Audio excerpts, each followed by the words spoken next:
Hi guys, kumusta? My name is Ronald. Isa pa akong OFW dito sa Singapore. So, kadarating ko lang ng Philippines. Galing kami ng Singapore.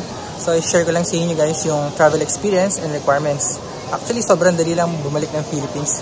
Anywhere, kung saan bansa kayo manggaling. So, kung first time mo babalik ng Philippines or mag-travel outside Philippines, makakatulong tong video na to.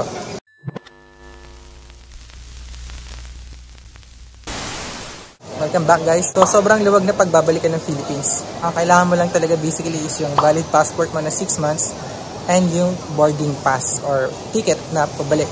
Tapos yung e-travel arrival card naman, hindi mo na kailangan i-pressing pa sa pagdating ng Philippines. Automatic na siyang naka-register. As in dire-diretso lang.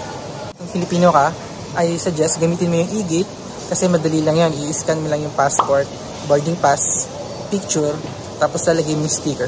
Ganun lang. Kung meron naman kayong kasamang foreigner, hindi Philippine passport holder, pipila sila sa foreign passport lane sa immigration. So wala din naman masyadong requirements sa kanila unless connecting flight sila. Pero kung yung kasama nyo is kailangan ng visa, kunyari Indian passport holder, kailangan siya ng visa pagpapasok ng Philippines. Pero other than that, wala na po masyadong hinahanap. Tulad ng vaccination, wearing of mask, everything. It's like back to normal na. So after that, punta ka lang sa yung sa conveyor belt kung nasan yung maleta mo. So kunin mo lang doon base kung saang airline ka.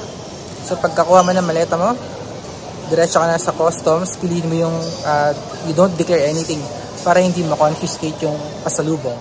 For those tourists or OFW, if you need a Philippine SIM card, you can buy in the arrival hallway. The cost is 500 pesos to 1,000. They will help you register in your name. Ibigay nyo lang yung passport nyo. And this is roaming ready na daw. Pwede na siya i-roam. Depends kung anong network ang pipiliin nyo. If you haven't subscribed, please subscribe. Marami pa tayong video and I will be doing more helpful travel updates para sa mga Pilipinong nagta-travel and OFW. Ayun ulit guys, maraming salamat and thanks for watching.